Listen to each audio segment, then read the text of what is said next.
vraiment un effet où quand tu fais ta première carte mentale où tu poses avec les bonnes règles de base, tu dis waouh, c'est trop puissant, ça, c'est tout ce que tu as dans la tête, tu le classes, tu le structures hyper facilement, ça rend visible ce que tu as dans la tête, c'est trop pratique. Vous écoutez Le Contenu est Roi, le podcast des créateurs de contenu. Je suis Vincent Marie, consultant en inbound marketing, et dans ce podcast, je vous propose de partir à la rencontre de créateurs de contenu inspirants et de répondre à vos questions.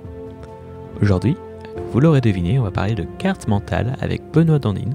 C'est un sujet passionnant, alors je vous propose tout de suite d'écouter l'interview que j'ai eue avec lui et je vous souhaite un bon épisode. Bonjour Benoît. Salut Vincent. Comment tu vas ? Bah, écoute, ça va. Écoute, je sors de l'eau, j'ai une journée incroyable de surf, là, donc tout va bien. C'est beau au Pays Basque, ouais. Des grosses vagues. Parfait. Tu as de la chance ici sur Paris, c'est pas vraiment le cas. Alors, je suis très content de t'avoir sur le podcast parce que je voulais m'entretenir avec toi d'un sujet qui moi me passionne. Je me suis pas encore, pour être tout à fait honnête, mis à fond dedans, mais c'est un sujet qui m'intrigue et qui a piqué ma curiosité, sur lequel j'ai essayé plusieurs fois de m'y mettre. C'est celui des cartes mentales. Alors, avant de rentrer dans ce débat-là, dans la présentation de ce concept, rapidement, je vais te présenter. Donc, tu as été consultant, tu es encore d'ailleurs en éco-innovation avec l'agence R, que tu as fondée donc, du coup, en 2008. Tu es également créateur d'un forum et d'un festival autour de l'action positive. Et tu es également du coup formateur en carte mentale, et c'est pareil depuis 2008. D'ailleurs, tu fais des formations, que ce soit en présentiel ou en ligne, autour notamment des cartes mentales. Alors justement, pour débuter un petit peu, est-ce que tu pourrais nous définir, donc selon toi, ce qu'est une carte mentale ? Alors, si je devais résumer, c'est un moyen d'utiliser vraiment les capacités de ton cerveau. D'accord. Du coup, parce que à l'école, on apprend de manière linéaire, et pour 70% des gens, c'est pas la bonne formule pour vraiment comprendre les choses, assimiler, prendre de la hauteur, et ça, c'est vraiment pas idéal. Et moi, j'ai halluciné quand, en découvrant ça, je cherchais des solutions pour aller plus vite en animation de réunion. Mmh. Et il y a vraiment un effet où quand tu fais ta première carte mentale où tu poses avec les bonnes règles de base, tu dis waouh, c'est trop puissant, ça, c'est tout ce que tu as dans la tête, tu le classes, tu le structures hyper facilement, ça rend visible ce que tu as dans la tête, c'est trop pratique. Ouais, c'est vraiment l'effet que ça m'a fait aussi. Alors, pas sur le même objectif. D'ailleurs, c'est ça qui est assez fou. Tu dis sur ton blog, d'ailleurs, donc j'avais oublié de présenter, tu as un blog, en effet, sur lequel, justement, tu expliques tous les en fait, on peut utiliser les cartes mentales pour presque tout. C'est ça qui est assez impressionnant. Du coup, sur Merci les cartes mentales, tu expliques un petit peu ça, en fait. Et c'est fou, d'ailleurs, parce que vraiment, c'est applicable à tout, que ce soit pour du management, la conduite de réunion, la prise de notes, bien sûr. Ce qui m'a l'air quand même le plus compliqué, en tout cas, moi, j'ai essayé, c'est pas simple. Ou que ce soit pour ton organisation personnelle ou professionnelle. C'est assez fou, d'ailleurs, toutes les choses possibles qu'on peut faire avec. Les applications concrètes, ouais. Et alors, il y en a une qui m'intéresse aussi, parce que c'est également mon métier. C'est celle qui concerne les formateurs. Parce que je me suis dit aussi que c'est un super outil. Par exemple, tu peux utiliser à tout moment. Parce que je me suis dit, voilà, quand tu dois concevoir une formation, tu pars en règle générale des besoins de ton client. Donc, tu vas partir de ses compétences que tu souhaites qu'il aille à la fin de la formation. Donc, tu peux très bien faire une carte mentale autour des compétences. Derrière ces compétences, c'est comme des petits nœuds. Si je dis pas de bêtises, tu traces des lignes. Et derrière chaque compétence, tu peux très bien définir un objectif, par exemple, un objectif de formation. Puis derrière ces objectifs, décider de tes séquences. Et je trouve que c'est un moyen hyper puissant, hyper visuel pour justement commencer à structurer, à trier sa formation, à voir ce qui aurait besoin de plus d'approfondissement, à faire des liens, ce qui est très important pour un formateur également. Donc déjà, cet outil-là, je le trouve vraiment génial et super puissant dans la création, la conception d'une formation. Et je me suis dit aussi, mais ça peut être super utile, moi qui regarde un peu trop mes notes papier, d'avoir des notes un petit peu comme ton conducteur sous forme de carte mentale. Je ne sais pas si ça t'a déjà essayé aussi quand toi tu animes des formations. d'avoir.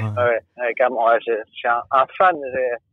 Il y a pour l'instant, enfin, ouais, j'ai essayé. Là, j'ai un article qui parle de 37 applications concrètes différentes, mais j'en ai essayé 60, 65, 100. Je suis assez addict. Et une autre qui me paraît super intéressante, j'imagine en regardant 2-3 photos que tu as déjà essayé de faire ça aussi, c'est utiliser en formation du coup les cartes mentales comme un support pédagogique et co-construire des cartes mentales. Là, tu as vraiment le rôle d'animateur du coup, et ça doit être. Je sais pas si tu t'es déjà prêté à cet exercice aussi, peut-être. Ouais, c'est une bonne remarque effectivement. Alors c'est dans la mouvance de la pédagogie inversée en fait, où l'idée c'est pas de toi tu sais des choses, mais ce qui est important c'est pas forcément tout ce que tu sais. Toi tu mets peut-être 10 ans, 15 ans, 20 ans à savoir tout ce que tu sais. Par contre les gens ils partent de zéro et toi avec cette feuille blanche, parce que le principe de mind mapping d'abord c'est de partir d'une feuille blanche, bah tu vas co-construire comme tu dis un chemin mental et ça va vraiment copier le fonctionnement cérébral de ton cerveau. Ça va créer une carte de ton cerveau avec l'information. Et vraiment, moi j'appelle ça du biomimétisme. On imite le fonctionnement du cerveau. Et donc on part de zéro, on crée une intention au centre. Après, on crée des questions centrales pour éviter de partir dans tous les sens. Et il y a un débat autour de ces questions centrales, mais qu'est-ce qui est important et tout ça. Et après, on va dans les détails et chacun peut donner son avis. On peut creuser. Ah, mais pourquoi tu dis ça, blablabla. C'est beaucoup plus rapide qu'avec des post-it parce que en fait on a un seul support et l'animateur son rôle c'est de creuser dans la tête des gens, le formateur c'est de creuser dans la tête des gens et de dire ok mais pourquoi tu dis ça, pourquoi tu dis ça. Donc si tu es un bon formateur classique avec le mind mapping tu deviens excellent quoi. Oui, c'est marrant que tu dises ça, parce que je vais bientôt justement faire une formation de formateur où je suis sûr qu'on va nous parler de post-it à longueur de journée, donc c'est très bien. Hein. Mais c'est vrai que, mais c'est vrai que les cartes mentales, et puis c'est tellement mieux aussi parce qu'il y a un truc qui est assez puissant, c'est que comme c'est un support très visuel, tu peux le laisser dans ta classe pendant tout le reste de la formation. Les gens vont pouvoir le mémoriser, c'est de côté, et c'est vachement parlant, quoi. Hein. Après, il faut être bon en dessin, quand même, pour avoir une belle carte mentale, ou c'est pas nécessaire. Ouais, il faut écrire bien. Après, je suis pas fan spécialement de faire des beaux dessins. Effectivement, quand tu regardes sur Mind Mapping sur Google Images, tu vois la version américaine, ou en tout cas la version de l'inventeur Tony Buzan, il rajoute beaucoup de pictos et de dessins. Ça va vers... mais moi, c'est pas vraiment ça que je privilégie, c'est plutôt le contenu. Je préfère qu'il y ait beaucoup de contenu plutôt que beaucoup de pictos. Bien sûr. Ouais. Mais alors, moi, j'ai quand même une question, parce que justement, face à tous ces possibilités, je me suis quand même intéressé, du coup, de mon côté aussi au mind mapping. Et donc, du coup, je suis débutant. Mais j'ai quand même une difficulté, je ne sais pas si c'est quelque chose qui revient souvent comme objection pour les débutants, mais c'est l'idée de comment je vais structurer ma carte mentale. Est-ce que tu as des astuces? Est-ce que c'est vraiment là, à mon avis, la complexité, non? Au début, ce qui est bien, c'est de s'inspirer de cartes modèles. C'est-à-dire, tiens, voilà, je dois gérer un projet, voilà les 10 ou les 5 à 7 questions qu'il faut que je me pose. Je dois organiser un événement, c'est quelles sont les 5 à 7 questions centrales.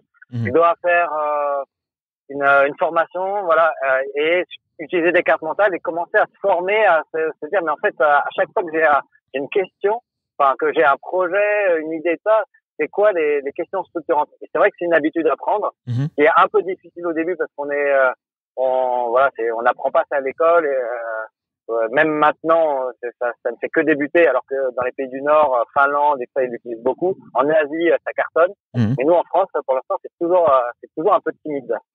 Oui, parce que j'ai l'impression quand même qu'il y a une sorte de... En tout cas au début, après j'imagine c'est comme tout, à force d'entraînement c'est plus simple, mais il y a une sorte quand même de...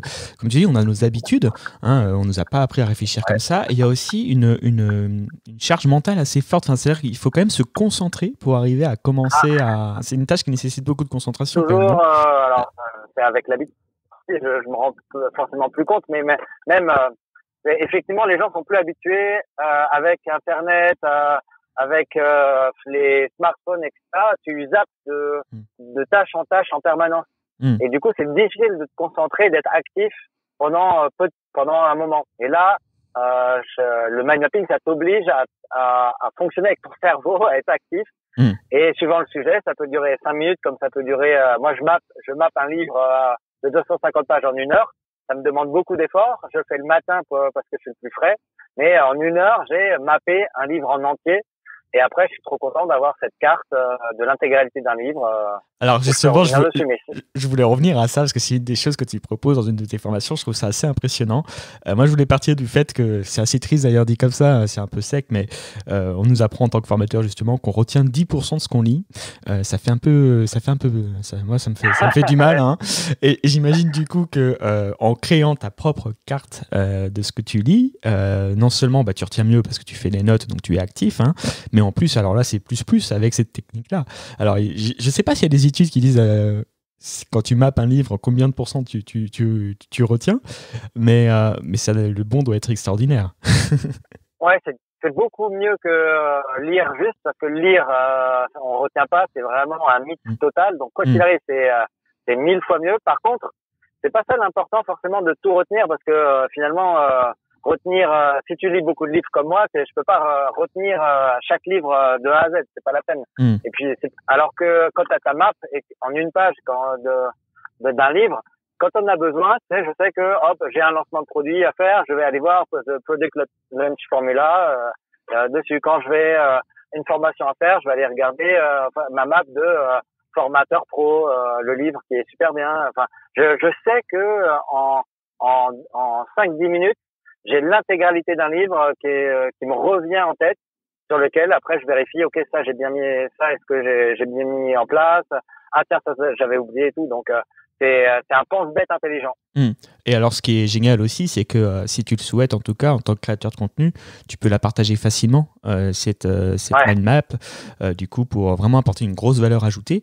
C'est vrai aussi que les gens ont un petit peu, des fois, faut l'avouer, hein, la flemme de lire en ce moment, de plus en plus sur Internet, ça va être les vidéos. Mais alors, du coup, si tu fais un article sous forme de carte mentale, d'un résumé, parce que c'est la grande mode, hein, des livres, j'imagine que là aussi, tu retiens vraiment l'attention des gens, tu leur offres une grosse proposition de valeur.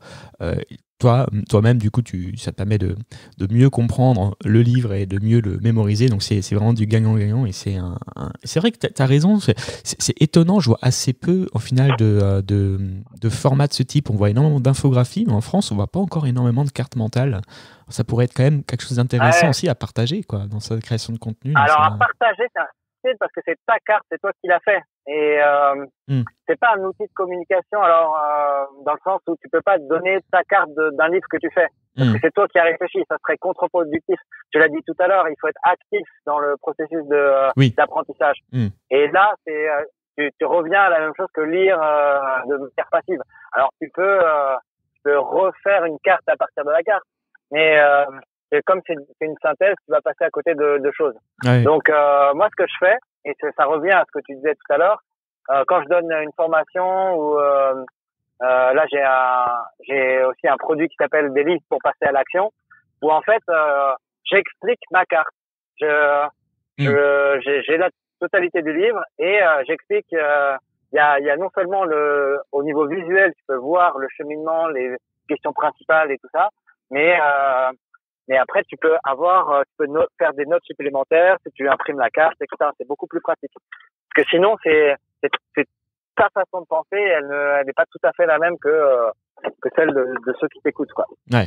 Ah oui, t'as raison, c'est bien plus pédagogique. Je pensais vraiment ça en mode stratégie de contenu, mais c'est vrai que c'est pas forcément il faut qu'elle soit méga simple et très lisible. C'est vrai que c'est ton travail personnel et c'est ton interprétation d'un livre, par exemple. Mais en tout cas, c'est un format super visuel, donc ça peut voir le coup aussi de se dire un petit peu, voilà, est-ce que je peux le partager, comment, par rapport à bien sûr, chaque cas est différent, mais en tout cas, c'est intéressant de voir que justement, tu fais des formations, tu fais aussi des ateliers le samedi matin autour de ça, justement, de la mémorisation des livres. Si tu peux nous en parler un petit peu, comment ça se passe? C'est un nouveau format que j'ai tenté avec succès, là, mais c'était l'occasion de montrer en live comment il faut faire, parce qu'en fait, chaque livre est unique. On a des éditions, alors je parle de livres professionnels, hein, je parle pas de romans. Au niveau des romans, ça marche pas parce qu'il y a une histoire, c'est long, enfin il faut suivre l'histoire. Par contre, au niveau des livres professionnels, de management, de e-marketing, de développement personnel, etc. Tout ça, il y a une structure, il faut l'utiliser, ça permet d'aller vite à l'essentiel. Et je dis ça, c'est que en fait, autant tu peux avoir ma technique, et il y a même, il y a un e-book sur lequel j'explique toute ma méthode de A à Z. Donc les gens peuvent le télécharger librement, c'est assigné un livre pro en 1 heure. Et derrière, c'est la réalité du terrain, c'est que chaque livre, au niveau de sa structure, est un peu unique. Et donc, si on te montre pas vraiment comment il faut faire, bah, c'est très différent de ce que tu fais d'habitude, il peut y avoir un peu de perte. Ouais. Oui, parce que on pourrait penser que partir d'un... C'est ce que je pensais un petit peu justement avant de commencer ces interviews, donc c'est super intéressant ton input, parce que on pourrait penser que une des façons de commencer dans le mind mapping, c'est partir d'un contenu déjà existant, sauf qu'en effet, comme les structures sont tellement différentes, ça peut être tout aussi confusant, voire pire, si le contenu n'est pas structuré avec notre façon de penser et ce qu'on se faisait même de l'idée du livre, quoi. Ouais, tu peux commencer avec des livres, des éditions Erol, Duno, où il y a souvent un sommaire qui est hyper détaillé et même des fois trop, parce que c'est voilà, mais et donc ces éditions-là sont faciles à utiliser.